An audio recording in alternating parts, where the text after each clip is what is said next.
Hey everybody, it's Nick. And it's Leah. Real quick thing before we get going. We are doing our very first listener survey. It's our first one. So please go to our website, wereraisedbywolves.com/survey and tell us about yourself. And we really appreciate you taking the time. So if you go and fill out the survey, you'll be entered to win one of 5 gift certificates to our online store. And we got some very cute stuff in our online store. And we have some very cute t-shirts coming. So please go to our website and fill out our survey. And thank you. Thank you so much. And now let's start the show.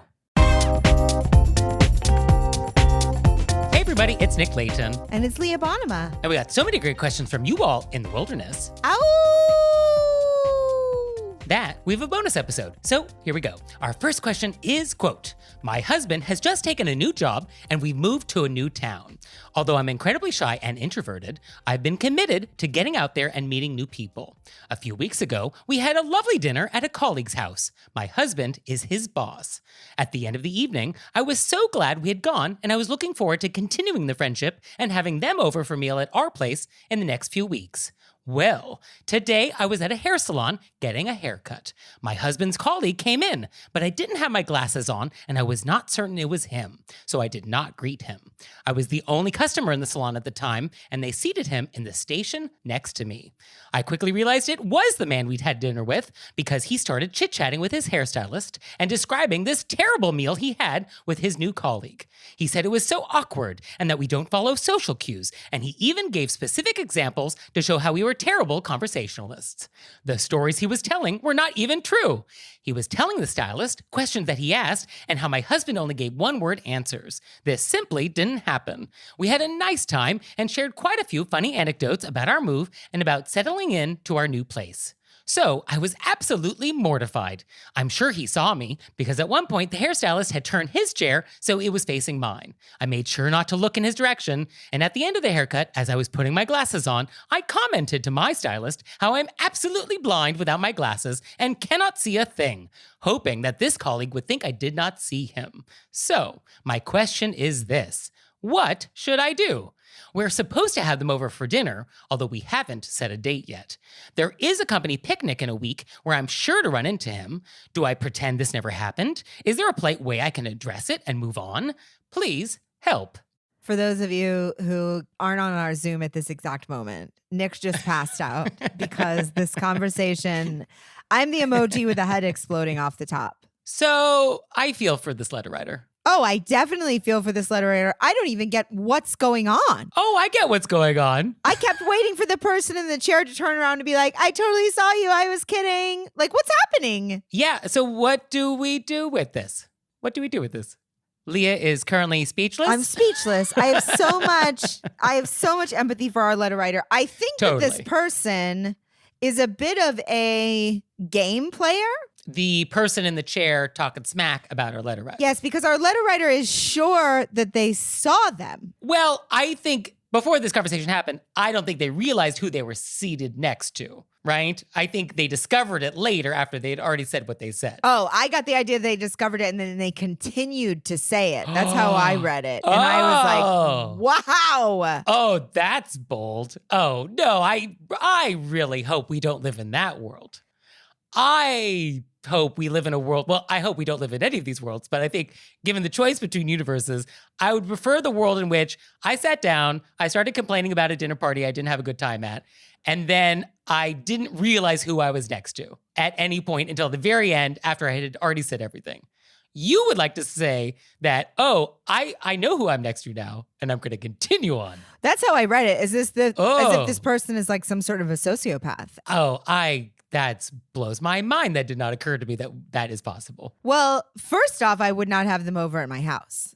I'm just going to start there. Yes. I mean, in general, I don't think we want to invite people over who are not interested in coming over. And clearly, I don't think these people are interested in your company. So no need to extend an invitation. And it's a very interesting place to be, being that our letter writer's husband is the boss. Yes, that is material. That is definitely material. I feel very like our letter writer put themselves out there. They're usually more of a shy person. They went out, and then they got this person saying horrible things. Like, what a nightmare. And I think it's time to like double down and be like, I did a good thing. I'm stepping out of my boundaries. This person is out of control rude. And I don't think that at this company get together that we have to be nice to them. Well, I hear what you're saying. I think that we can be polite, but I don't think Yes. we have to pretend this didn't happen. I think that we can be like, oh, no. I definitely feel like the next move is theirs. It is up to them to decide to apologize or not. And so I don't feel like you actually have to do anything here. Like, I don't think there is a next move for you. I don't think we would extend that dinner party invitation. If they want to follow up on it, and if they want to apologize for this event, if they want to kind of make the next move and smooth things over with the boss's family, then I would put it in their court. But yeah, I think cordial distance, a polite hello, that's all that's required at this picnic. If this person does talk to you at this picnic, I might be inclined to say, I saw you recently at the hair salon. Right. I didn't realize it was you until I put my glasses on. And then just let that sit. Yeah. I mean, I get the instinct of wanting to let them know that you know and sort of let that hang. And that you may be shy, but it's not acceptable. We don't talk about people. And that I'm letting you know that I know. And it's not okay. Yeah, I think if this bothers you enough and you wanted to actually sort of close the loop on it, you could say something along those lines. Like, oh, I was in the hair salon that day. I was so sorry to hear that you didn't have a nice time. Woo! I like that. And I am sorry that you didn't have a nice time. I had a nice time. I thought it was lovely. I totally understand if you would rather not accept our invitation to dinner that we talked about. Also, we won't be inviting you, so don't worry about it, accepting it. No worries. Won't put you on the spot. Because this is just cruel. This is mean. You talk about people in public?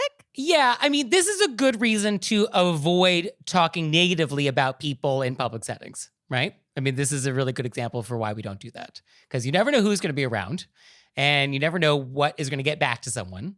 And this is what can happen. I sort of get this feeling still from this letter that this person who was talking was a bully and realized that person was in the chair before they stopped talking. Yeah, I mean, I hear you saying that. I find that unbelievable. What is unbelievable because this person's husband is the boss? No, I find it unbelievable because who acts that way? Oh, I don't Who find is it unbelievable just because I know cruel people. Yeah, I guess I really am not surrounded by people who are capable of that level of cruelty, where it's sort of like, oh, I'm going to say mean things, and then I didn't realize you were there, and now I realize you're there, and I'm going to now continue to say mean things. Well, I'm just going to double down on it and be like, what? I would be mortified. Right? Wouldn't you be mortified? I don't get the idea that this person in the chair is mortified at all. That's why I think that it continued. There was no mortification because if I was venting, right, or if I got caught, I would not pretend I don't see them. They obviously know. I would profusely apologize. Yes. In the moment, I would absolutely apologize. I would probably even follow up, perhaps, given that this is your boss. Yeah, and even if it wasn't my boss, I'd be mortified. I would hate myself. I would fall on the floor. Yeah. I would lay on the ground and I would say, I hate me. Please forgive me. I was venting. It was inappropriate. So, okay, yeah, I guess the lack of mortification, I guess I didn't see that in the initial read because I just didn't want to believe it. But I guess this is really actually what is happening. And that's why I think if this person fake talks to you at the party, you should let that hang so they feel it. Just be like, oh, I was at the beauty salon with you. Yeah, and just let it hang. Let it hang. Let it hang. And now it's time for an intermezzo. Intermezzo. So this episode is brought to you by Jenny Kane. So Leah, what is Jenny Kane? Jenny Kane Home creates California-inspired classics for any room or mood. That's right. They're grounded in natural textures and inviting neutrals. These are the pieces you'll love coming home to. They sent me some pillows which are so soft and a great texture that really pulls together the room. They also sent me these so comfy slippers, and I'm trying to find ways to work slippers into my outerwear because I hate to take my feet out. You come home and then you're just like, oh, I can't wait to put my feet in there. It's like a little bed for my feet. So you can get 20% off all furniture and home decor, free shipping on furniture, early product access, and much more with a JKH membership. Join at jennykane.com/membership or go to jennykane.com/home to create the space you'll never want to leave. That's JENNIKAYNE.com/home. This episode is brought to you by Strivectin. Blackheads, congested pores, oily skin.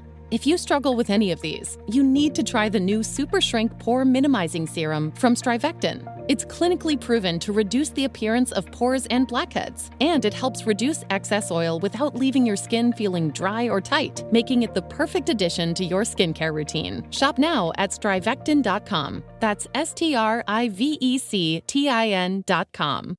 So, our next question is, quote, how do I stop a dear friend from sending me e-cards on my birthday? I despise the email reminder that an e-card is waiting for me to open, and often I delete it. But then the sender will send me an email asking if I've received the card, to which I reply, oops, must have deleted it by mistake.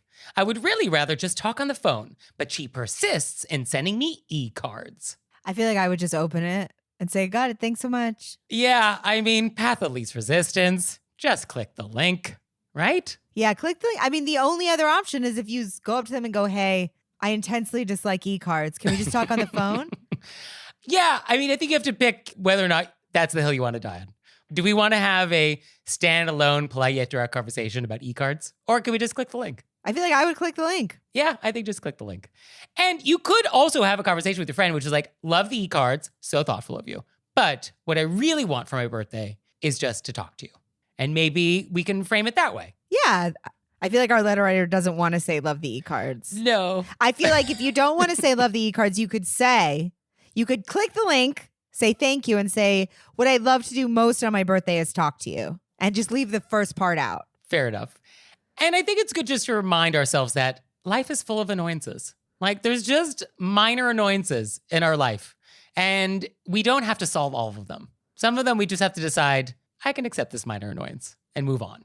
And I think this is one of those. Because this minor annoyance is somebody who's thinking nice things for you. Oh, totally. Yes. No, this is done with the best of intentions. It's just not being received in the spirit in which it is being sent. I mean, we came in on the same side exactly on that one. So I feel like there's no more to say.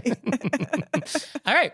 Easy peasy. So our next question is, I feel like our letter writer is not going to like us on that one, but. Well, okay. I mean, what do you want us to say? What do you think our letter writer wanted from us? I think they wanted us to say, e-cards are horrible. Stop sending it. Instead, we're saying, just open it. Say thanks. Well, to be fair, I mean, e-cards, is e-card a good greeting? Like, is that ideal?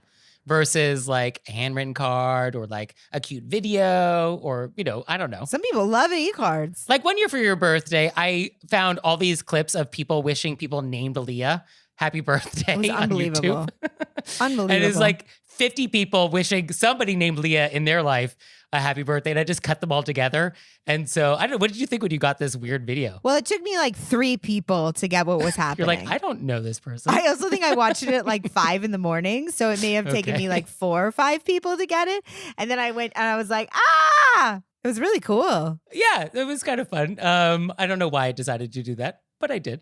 But I mean, there are other things other than e-cards that are thoughtful. So maybe what we really want is something more thoughtful than e-cards. And I guess for our letter writer, that level of thoughtfulness is a phone call. But I think that we can not say anything about the e-card while expressing, I'd really just like to talk to you. Yes, I don't think we want to make someone feel bad for trying to do something nice for you. Yes, I want to encourage that behavior. We need more of that in this world. I don't think we want to tell them, don't do that again. Like, we want that. We want that sentiment. We just want to channel it into a direction that you prefer. I like that way of saying That's what it is. Okay. So our next question is, quote, in about a year, I'm going to be moving out of state, and my question is on the etiquette of breaking it to friends and coworkers. At what point should you do it, and how? Should you do it individually, or get everybody together and do it in one fell swoop? How much time in advance of the move should you let people know you're moving?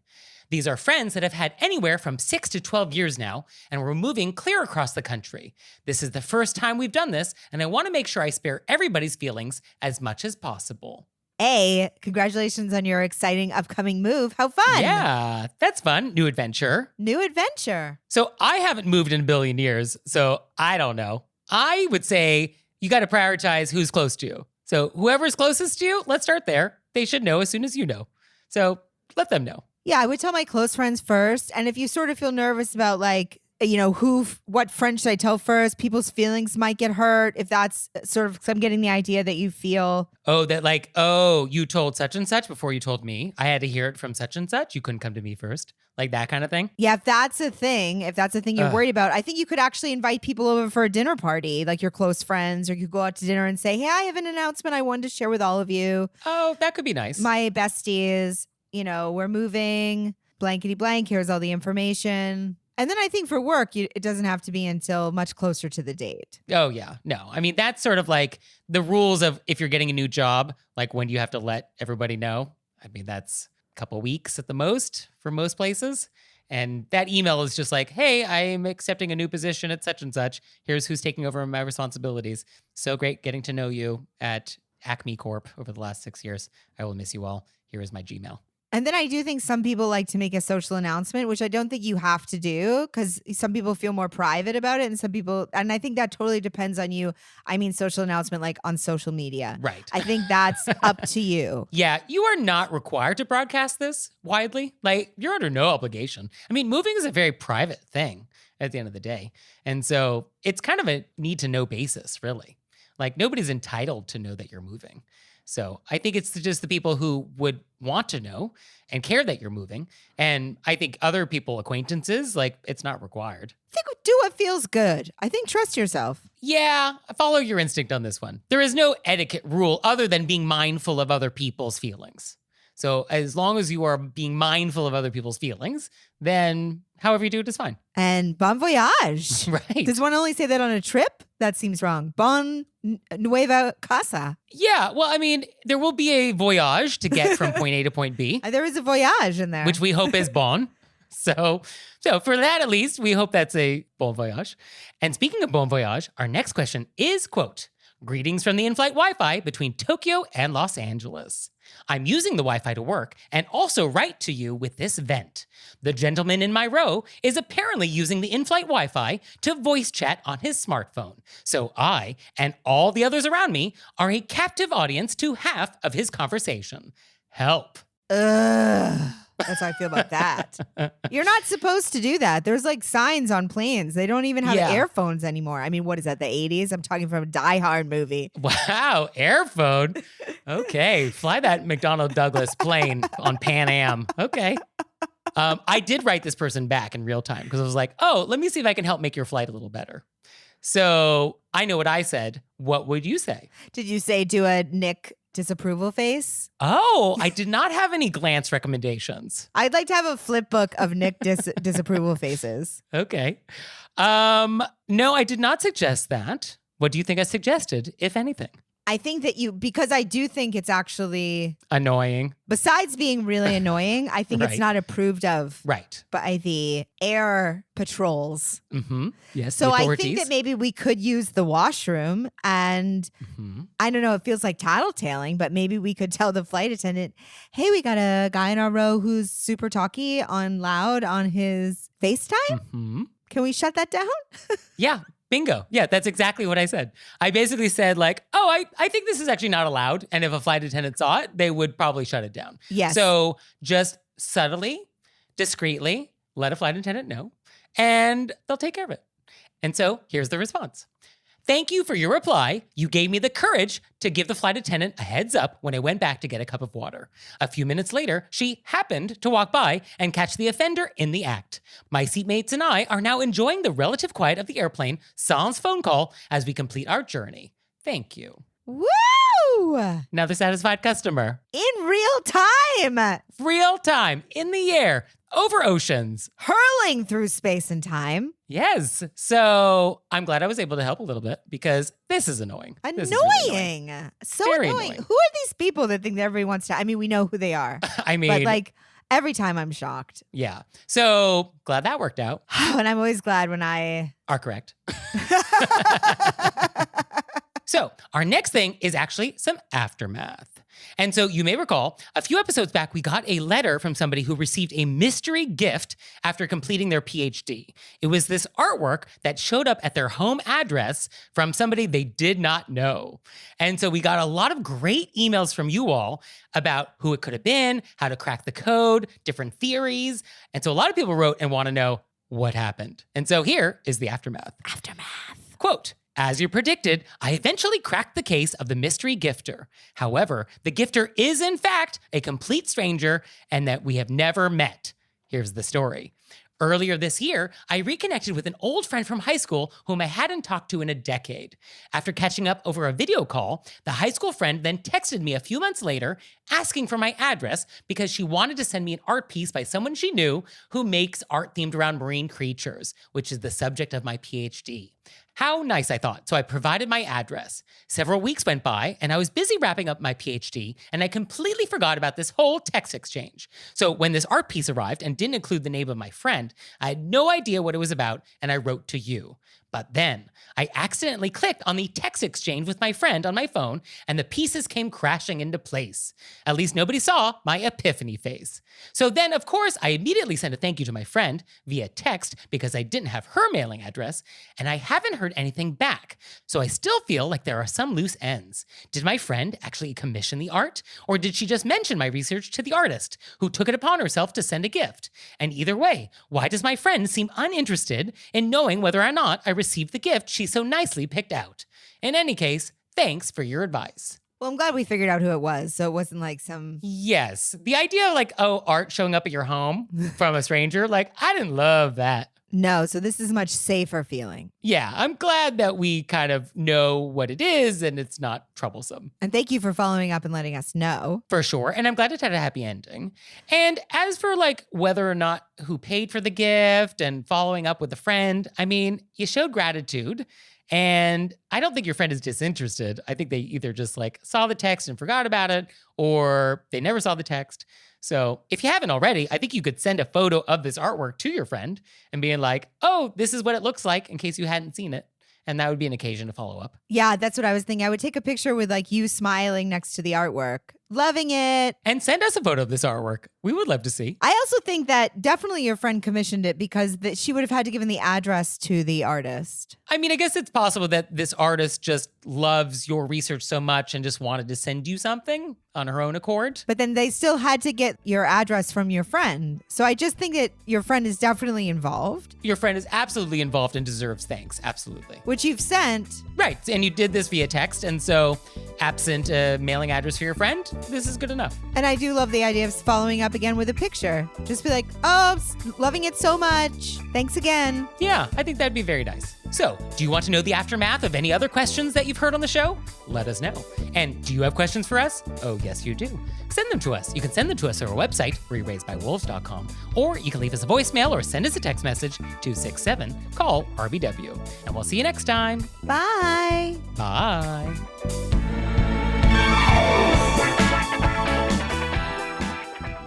Oh, Leah, one more thing. What? Have you signed up for Patreon yet? I have. Me too. You out there, have you signed up for Patreon yet? No? Well, go to our website, wereraisedbywolves.com, click on monthly membership, check it out, because we would really appreciate it if you'd support our show. We love your support. We would. So please do that, and we'll see you next time. Bye. Bye.